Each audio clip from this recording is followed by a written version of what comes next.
You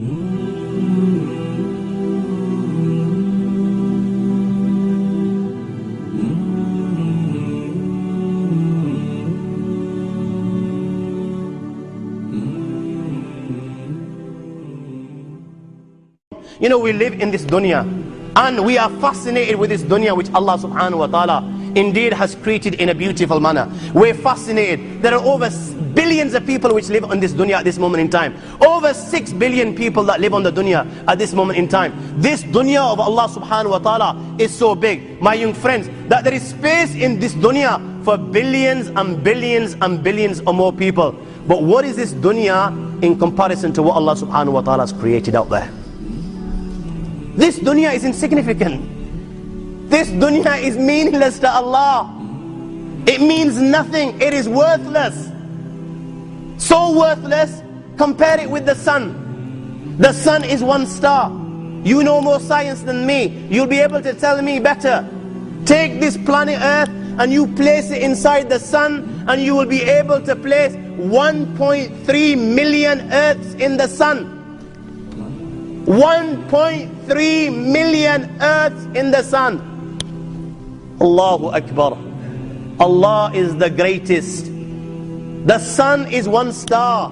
One star. There are stars out there which are millions of times bigger than the sun. You tell me this, that you need millions and millions of stars to make one galaxy. And then you tell me this, that there are zillions of galaxies out there. Let me tell you on top of this, my young friend, after this, whatever you see above,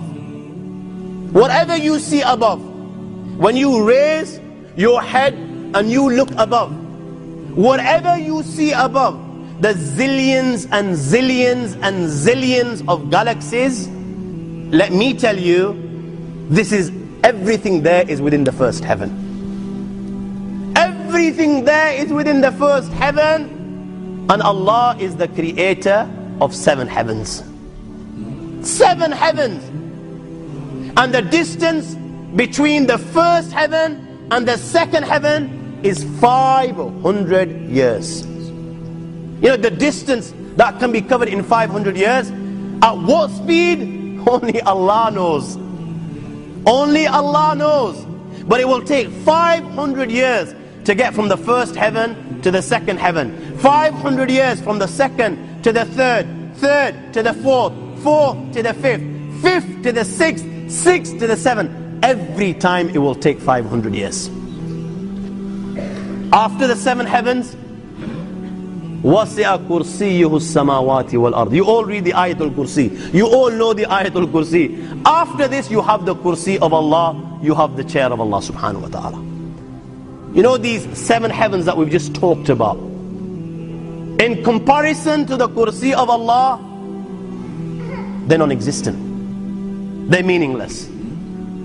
Rasulullah sallallahu alaihi wasallam has given an example in a hadith, just to give us a little bit of understanding with regards to the 7 heavens in comparison to the Kursi of Allah. Take a ring from your finger, take it off, the small ring that you have, and place it, let's say, in a desert, the Sahara Desert. It's the biggest desert in the world. You know that ring that we take off from our fingers and place it in the Sahara Desert? What comparison is in between the ring and the Sahara Desert? Nothing. Nothing. The 7 heavens is the ring, and the Kursi of Allah is the Sahara Desert. After the Kursi of Allah, my young friends, you have the Arsh of Allah. وَكَانَ أَرْشُهُ عَلَى الْمَاءِ. You have the Arsh of Allah. Again, Rasulullah has explained, so just so that we can understand. Take the ring, place it in the desert. This time, the ring is the Kursi and the Arsh is the desert. What is the Kursi in comparison to the Arsh of Allah? Nothing.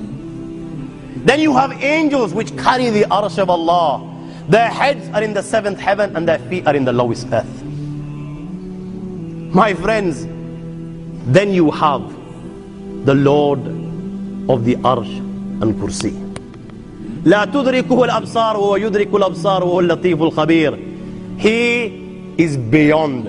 The size of Allah, who Allah is, what Allah is, the greatness of Allah is beyond the comprehension of my little mind.